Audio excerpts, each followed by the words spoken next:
শীত আসার পর থেকেই সকালের নাস্তা শেষ করে দুপুরে রান্না বান্না করতে আসতে অনেকটাই দেরি হয়ে যায়। তবে গরমকালে কিন্তু আমি সব সময় রান্না বান্নার জন্য সবকিছু আগে থেকে গুছিয়ে নিয়ে তারপর রান্না করতে আসতাম। শীত আসার পর থেকে আর এই কাজটা করতে পারি না, কারণ সকালের নাস্তা শেষ করতে করতে প্রায় 11টা বেজে যায়। তারপর আবার কুইটা কাইটা সবকিছু গুছায় রান্না করতে আসলে অনেকটাই দেরি হয়ে যায়। তাই নাস্তাটা শেষ করে চলে আসি আগে রান্নাঘরে এসে তো আগে ভাত আর ডালটা আগে বসিয়ে দেই। তারপরে দুপুরের জন্য যা যা রান্না করব কেটে কুটে ধুয়ে পুষে রেডি করে নেই, কারণ ভাত আর ডালটা কিন্তু হতে একটু সময় লাগে। এই সময়ের ফাঁকে ফাঁকে আমি যা যা রান্না করি সব কেটে কুটে নেই। আর আজকেও সেই সকালের নাস্তা শেষ করতে করতে দেখি প্রায় 11টার মতো বেজে গেছে। তাই আগে রান্নাঘরে এসে আগে ভাত আর ডালটা বসিয়ে দিয়ে তারপর চলে আসলাম কাটাকাটি করার জন্য। কাটাকাটি শেষ করতে করতে এদিকে দেখি ডালও ফুটে গেছে এবং কি ভাতও হয়ে গেছে। তাই আগে ডালটা ঘুইটা পানি দিয়ে দিলাম, তার মধ্যে কাঁচামরিচ পেঁয়াজ টমেটো দিয়ে ওইদিকে আবার ভাতটা গদ দিয়ে নিব, নয়তো ভাতটাও বেশি ফুটে যাবে।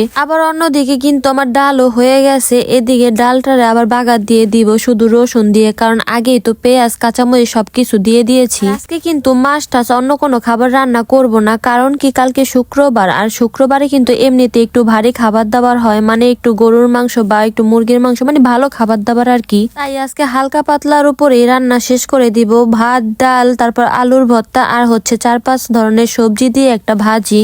তো যাই হোক, এদিকে কথা বলতে বলতে কিন্তু আমার ডালটা বাগার দেওয়া হয়ে গেছে। ডাল নামাইয়া তারপর ওই একই কড়াইতে এখন বসিয়ে দিব ভাজি, আর অন্য চুলায় কিন্তু আমি আলু সিদ্ধ দিয়ে দিয়েছি, কারণ আলুর ভর্তা বানাবো তাই। আর আমরা যে কোনো ভাজিতেই কিন্তু আগে শুকনা মরিচের ফোড়নটা দিয়ে দিই, তাহলে কিন্তু ভাজির টেস্টটা অনেক ভালো আসে, মানে খাইতে কিন্তু বেশি মজা লাগে। আর শুকনা মরিচের পাশাপাশি কিন্তু আমরা কাঁচা মরিচও দিয়ে থাকি। আর এই শীত আসার পর থেকে কিন্তু এই ভাজিটা আমাদের অনেকবারই করা হয়েছে, কারণ এই ভাজিটা ঘরের সবাই অনেক বেশি পছন্দ করে। পাঁচমিশালি সবজি দেয়া ভাজিটা কিন্তু রুটি পরোটা সবকিছুর সাথে অনেক ভালো লাগে, আমাদের কাছে ভাতের সাথেও ভালো লাগে, তাই মাঝে মাঝে করি আর কি। আর এই পাঁচমিশালি সবজি ভাজিটা কিন্তু আমার কাছে একটু ভাজা ভাজা করলে বেশি ভালো লাগে। যাই হোক, ওইদিকে ভাজি হয়ে গেলে তারপর সেই একই কড়াইতে আমি আবার দিয়ে দিলাম হচ্ছে তেল বেশি করে, কারণ এখানে আমি অনেকগুলো আলুর ভর্তা বানাবো। শুকনা মরিচটা আগেই টাইলা নিলাম, কারণ শুকনা মরিচটা একটু ঠান্ডা হইলে কিন্তু মচমচা হয়। আর আলুটা কিন্তু আমি আগেই মইথা নিছি গরম গরম থাকতে, নয়তো আবার কেমন যেন দলা দলা থাইকা যায়। তাই পেঁয়াজটা যে আমি ভাজি করছি ওই ভাজার সাথে কিন্তু কিছুটা ধনিয়া পাতাও দিছি। এইভাবে ভর্তা বানালে কিন্তু আমার কাছে খুবই ভালো লাগে। পেঁয়াজ ভাজা শুকনা মরিচের গুঁড়া